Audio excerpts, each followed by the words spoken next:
how to collect information from the Waxahachie Cemetery, add information like pictures and names, death dates. So in order to start, we have to download the app first. So this is an Android phone. So if you click on Play Store, go to the top and type in Esri Collector. In this case, the second button from the bottom is from the top, the beta version. Go ahead and install that version right there. Once you install it, you'll see in the lower right hand side there's a collector with blue. Click on that, and right here you're going to go ahead and sign in. So in the bottom it says sign in. Click on the words right there. You're going to select ArcGIS Online.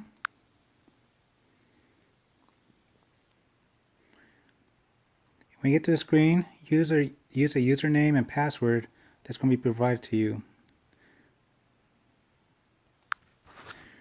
Alright, once you log in, this is going to be the screen you're going to see right here. So what you want to do is go to the cemetery web map. In this case, the third one down. But what you're looking for is that October 8th, 2018 date. That's the one you want to select. So select that map.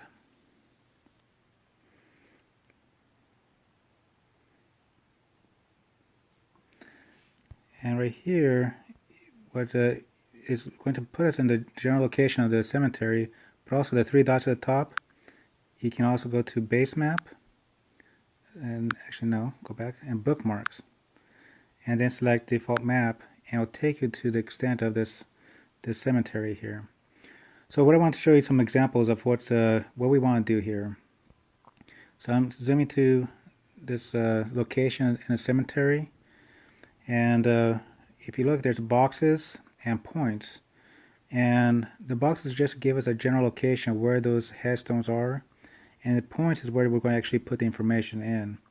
So if you look right here and I click on the first one, there's a point, it says cemetery, but also the box, the yellow box. So what we want to do is input information and just start from one end and stay along that same line and move to the side. Do not go, jump to the next row. Just go one row at a time and move from, let's say in this case right here, from right to left. And so that's what I did right here. It just went all the way down to a point that I got to the information. And that's where I stopped. So just keep that in one row. That way we can make sure that we keep this in order. And so if I click and select that cemetery point, you'll see that it highlights it in blue. And in this case right here, it has a picture associated with it. It's a picture I took right here. And what you want to do when you're taking pictures is make sure you get the whole thing, and also go down to the level of this headstone as well. Let me show you an example of a picture that that's not really a good picture that was taken. So let me just go ahead and try to add that to this location just so you can see it. So if I want to go ahead and attach a picture to this, I can go to my gallery. I just want to show you these two pictures. So on this picture right here, let me go into it. You can see that the person is actually, you can see the shadow of the person in the lower left corner. Also, they're so high up that it's a little bit hard to see the name and information about this headstone. Okay, and so let me go ahead and show you a different picture right here as well. So this is the same location, but what I did is I came down lower, and now you can see the whole headstone, and it looks a lot better. The names are clearer, and I don't have to zoom in to look at the names. Also, you don't see a shadow as well. So what I'm going to do is going to remove these two pictures I just added right there. And you do that by just holding the picture for a while, and it will pop out that little box. So the thing you want to do is actually input information. The most important ones are the last name, first name. Not too important the block and lot, but the space is very important to put that. So just keep it in order as you're going down. And if all of a sudden you see that there's no headstone, do not just skip it. add a new point that says that that spot is available. I'll show you that in a little bit. The birth date and the death date. One thing I just want to point out with the dates, you can actually come here when you select that date. You can move around by selecting the arrows, and also the other thing you want to do is also for the year, click on where it says 1927 on the top, and then you can select what year that person was born. If you have a date that's before 1900, it does not have it doesn't go that far back. So if you have that situation, then go to the bottom where it says People's Notes and type in, so let's say B for birth date, so 1899 or 1799, and then death, I'll put a D and say 1899. And so that way we can, later on, we can use our desktop and be able to put that information in there. Or if you want to put the whole, like for iPhones and iPads, then you have to actually put the whole information. So let's say it's April. I can even just put, if I can type 5. I can do something like that too. So we don't even need to type the whole thing, just Feb 4. So that way we know what to do later on to move it up there.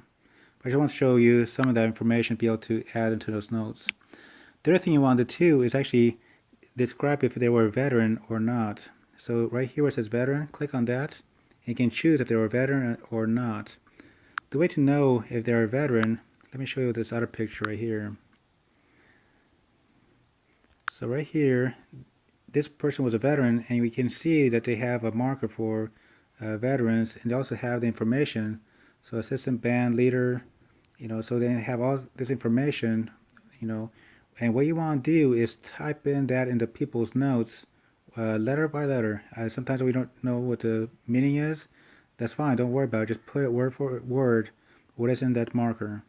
Okay? And that's how and if there's 2 pictures that you want to do when you have if you have a headstone, a normal headstone, then later on down to the bottom of the plot they have these markers like this one. You want to take both pictures and add it to this. Okay? Alright. And basically that's how we do it. So let me go ahead and just show you how to add now a point. So in the lower right corner there's a plus symbol and a blue button. Click on that. And what you want to do now is you can actually come here where the X is. You can now add a point. So if you notice right here, I have all these locations right here. And let's say that this next one is actually just, there's no headstone on this location. So I'm going to just click available.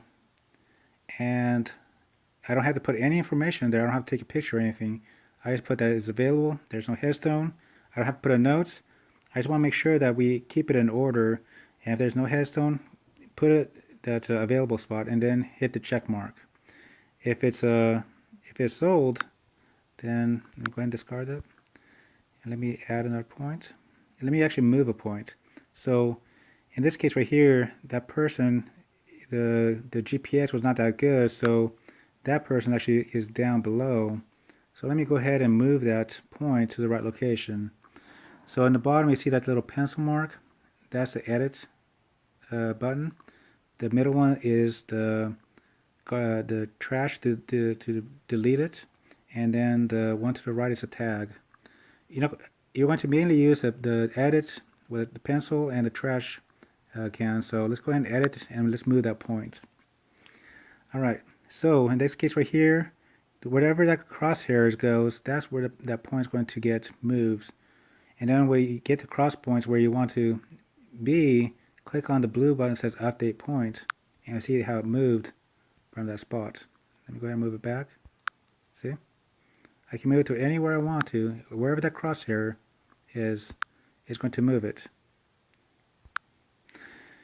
Alright, so and then once you're done, make sure to click on the top, the check mark right there. That's how you're going to save it. And when you do that, it's actually going to save it directly to the city's server. And so make sure that you're keeping good records and keeping everything in order. So that's how we're going to be mapping this cemetery. And I really appreciate all your help with this. Thank you.